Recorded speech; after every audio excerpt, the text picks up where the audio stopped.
You may. She says it quietly. Not as a challenge. Not as a tease. As permission. The Duke freezes.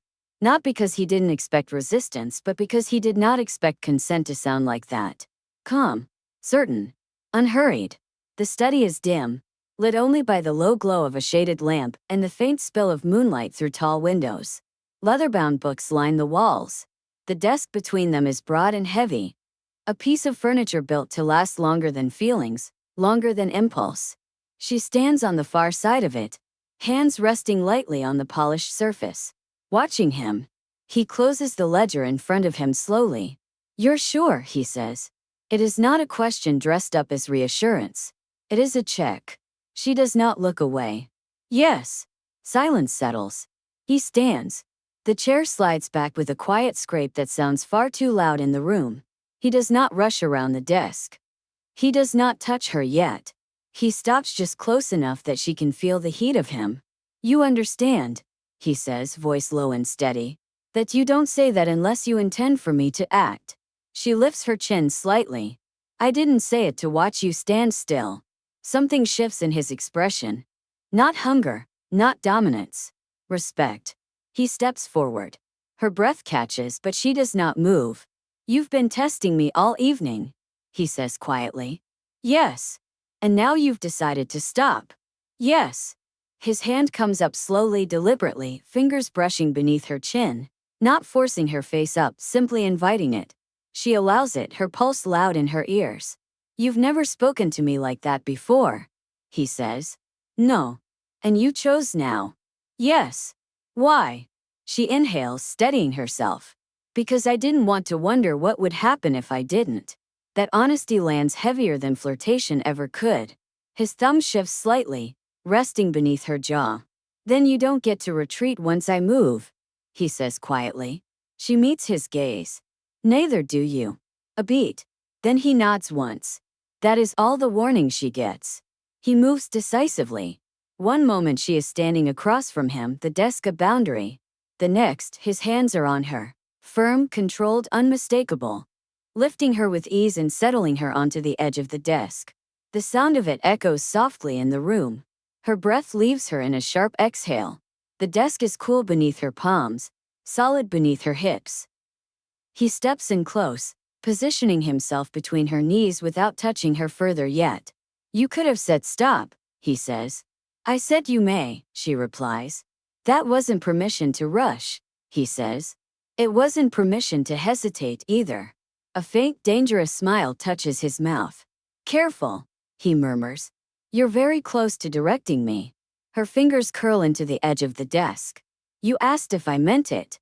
Yes. And I do. His hands settle at her waist then, not gripping, not pulling, just there, heavy with intent. The contact sends a shiver through her that she does not attempt to hide. You don't give permission lightly, he says. No. And you don't withdraw once you do. No. He leans in, stopping just short of her mouth. So this isn't curiosity. No. And it's not impulse. No. His breath brushes her cheek. Then what is it? She closes the distance the rest of the way. The kiss is slow, deliberate. Nothing frantic. Nothing rushed. His mouth moves against hers with quiet certainty, as if this has been considered, weighed, and chosen long before the moment arrived. Her hands lift without thinking, resting against his chest, feeling the steady strength beneath his coat. When he pulls back, it's only far enough to look at her. You're still certain, he says. Yes. You're still in control, he continues. She exhales softly. So are you. He nods. Good. He does not kiss her again immediately. Instead, his hands slide along her sides, anchoring her more securely on the desk, positioning her with care rather than urgency. The gesture is intimate precisely because it is controlled. You're very aware of where you are, he says quietly. Yes. And of what this desk represents. Yes. And you chose it anyway. She swallows. That's why I chose it. His brow lifts slightly. Say that again. I chose the desk, she repeats. Not because it's yours. Because you stand behind it. Something darkens in his gaze. That's dangerous, he says. Yes. And you're comfortable with that? Yes. He leans in again, this time kissing her deeper. Still restrained, still measured, but unmistakably charged. His hand slides to her thigh, resting there, grounding rather than claiming. She gasped softly against his mouth. Still with me, he murmurs. Yes. Still choosing. Yes. He breaks the kiss and rests his forehead briefly against hers. You don't ask men like me for permission, he says quietly. You give it. Her fingers tighten in his coat. And you don't take it lightly. No. Silence stretches, thick and intimate. Outside the study, the estate is quiet. No footsteps approach.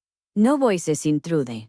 Inside, the air feels charged with the weight of a decision that has already been made. You can step down, he says. I won't. You can tell me to stop. I won't. He searches her face one last time. Then, he says softly, you don't get to pretend this didn't change something. She meets his gaze steadily. I wasn't planning to.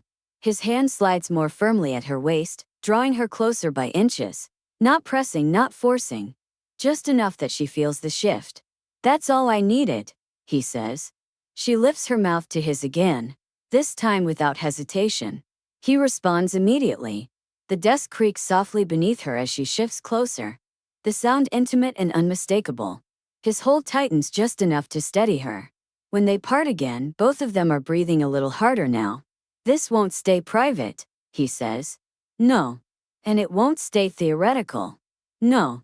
And tomorrow, he continues, people will notice. She smiles faintly. They already do. He considers that. Then you understand what you've just done. Yes. And you're still here. Yes.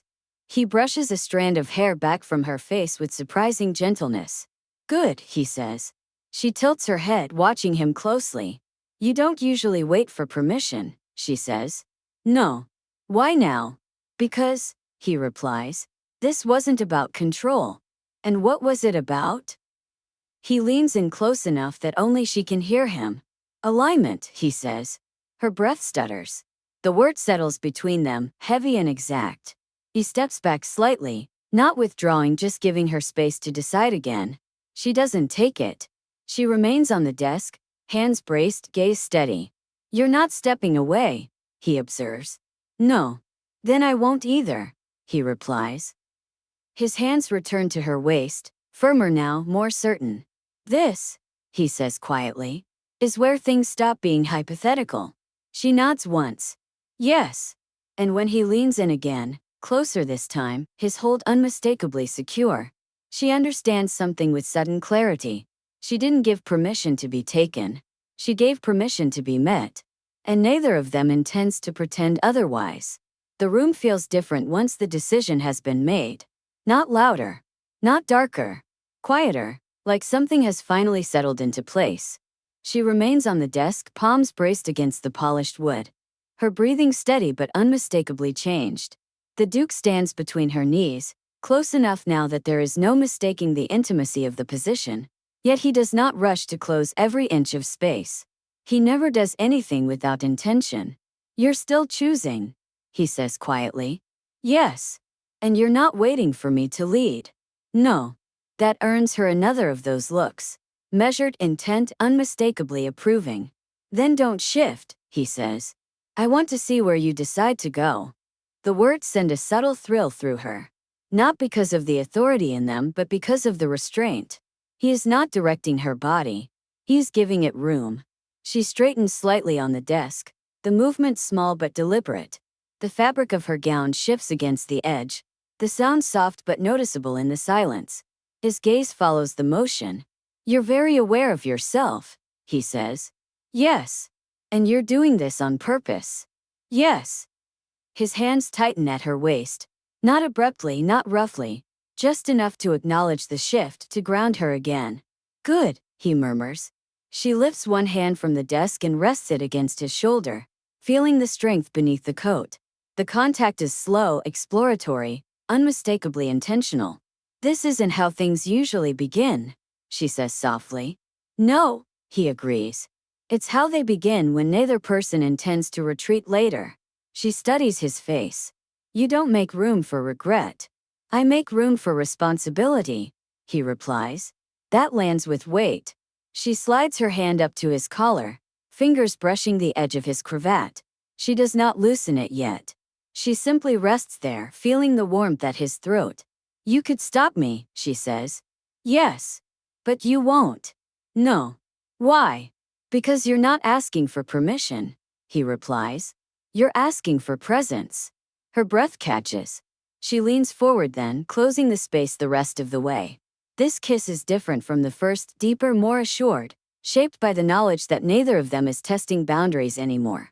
His hands shift, one moving to her back, the other steadying her at the hip. The desk creaks softly beneath her as she adjusts, the sound intimate and unmistakable. When they part, it is only because breath demands it.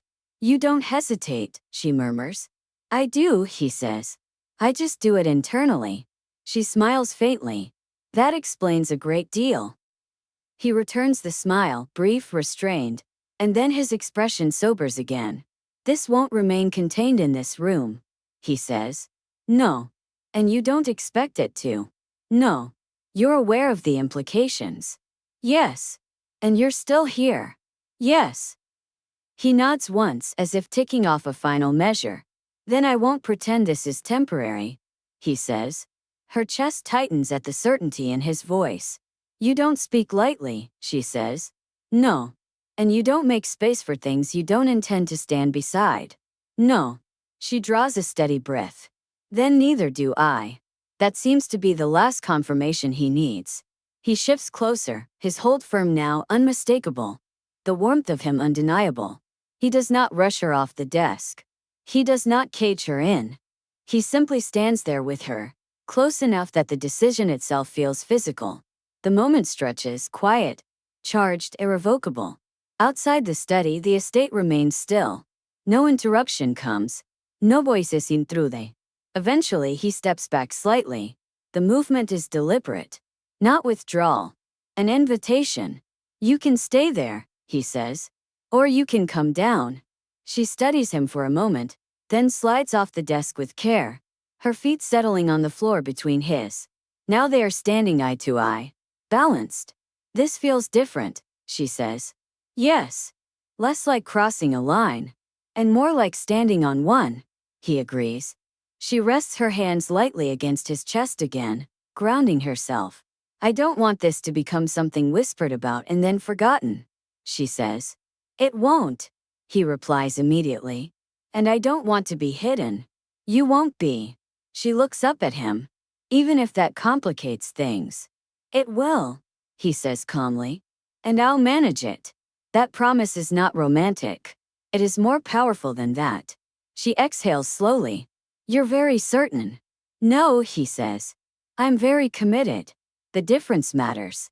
He reaches up then, brushing a loose strand of hair back from her face with surprising gentleness. The intimacy of the gesture stills her completely. You didn't give permission to be pulled onto my desk, he says quietly. You gave permission to be seen standing there. Her throat tightens. Yes. And I don't misunderstand that. She nods once. Good. They leave the study together. Not immediately. Not hurried. When they do, the corridor feels different, less threatening, less sharp. The house is quiet, the hour late enough that most have retired. Still, she is aware of how close he walks beside her. Not touching but aligned. At the foot of the stairs, she pauses. This is where things become public, she says. Yes. And people will assume. Yes. She glances at him. You won't correct them. I won't correct what I'm willing to acknowledge. She smiles faintly. You're very consistent. I find it simplifies matters. She steps closer, lowering her voice. Then don't disappear tomorrow. I won't. And don't pretend this was an indulgence. It wasn't. What was it then? He considers her carefully before answering. A decision, he says. Made with eyes open.